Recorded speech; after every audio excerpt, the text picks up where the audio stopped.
Welcome back to the channel, everyone. Today I want to talk to you about one of the most common plants naturally occurring here in South Alabama that I knew nothing about until I moved here just over a year ago. The plant I'm talking about is the wild mustard green that we have here. You can see there are yellow flowers on it that turn white as they age, and there are little bean pods that get bigger, or seed pods that grow bigger and almost to the size of a small pea. They grow. You see this one's a little bit younger. These broad leaves and tall stalks where the flowers are. See, there's a little bit of kind of purplish, but this mostly all green. Now these broad leaves at the bottom are edible, so it can qualify as a natural forage. So you can go out pretty much anywhere in this area, Houston County, Alabama, and you'll be able to find these. So if you're into foraging, this could be a good resource for you. You do want to cook them a lot because there are little hairs, like you get, they kind of feel bristly. And so the texture isn't very good raw, but you can stew them down. Now, while the wild mustard greens are a natural forage for you, and many animals and people can eat them, they are considered a weed here in this area, especially for the farmers. This is why they're considered a weed. I kind of broke it off, but there is this very thick taproot. It goes on down, it'll push out other plants, kill them, steal minerals from them. Here's an offshoot of the main root. This one. Let me see if I can find another big. And here's another one of the mustard greens that's trying to crowd out my peach tree here.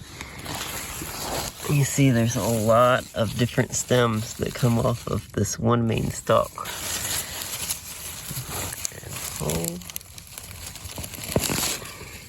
And look at that. Extremely long, extremely invasive. I have seen some that are these taproots that are as big around as a quarter. These will steal all the nutrients from whatever plants around it and most likely kill them, or at least stunt their growth to a great degree. So that's why we like to pull them out.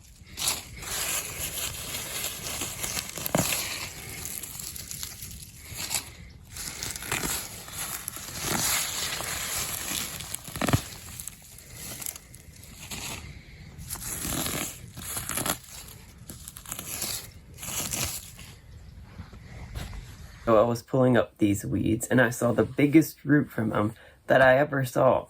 It was about this big around. It looked like it belonged to a tree or something.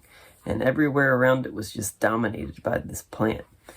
And when I was looking at that, I remembered this verse, and it comes out of Hebrews chapter 12, and it's verses 14 and 15. It says, "Strive for peace with everyone and for the holiness without which no one will see the Lord. See to it that no one fails to attain the grace of God, that no root of bitterness springs up and causes trouble, and by it many become defiled." Now, the writer of Hebrews there is quoting a verse from the Old Testament, which is Deuteronomy chapter 29. The verse is Deuteronomy 29, verse 18. It says, "Beware lest there be among you a man or a woman or a clan or a tribe whose heart is turning away today from the Lord our God to go and serve the gods of those nations. Beware lest there be among you a root bearing poisonous and bitter fruit." Now, the writer of Hebrews is telling us that holding on to bitterness and not obtaining the grace and forgiveness of God and pursuing what he has said in the Bible is the way to go in holiness. It's the same as serving other gods in the Old Testament and how those people were pursuing their own ways.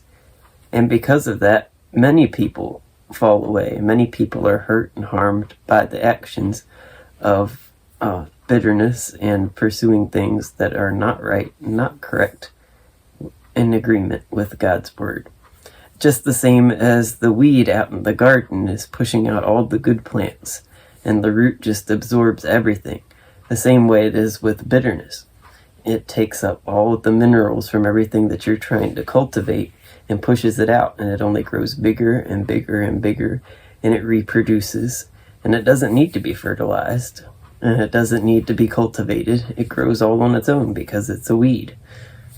Now, the good things you have to work for, the good plants, you have to guard it against the bitterness and all of the plants that want to take away the minerals and want to take away everything that it needs to be productive.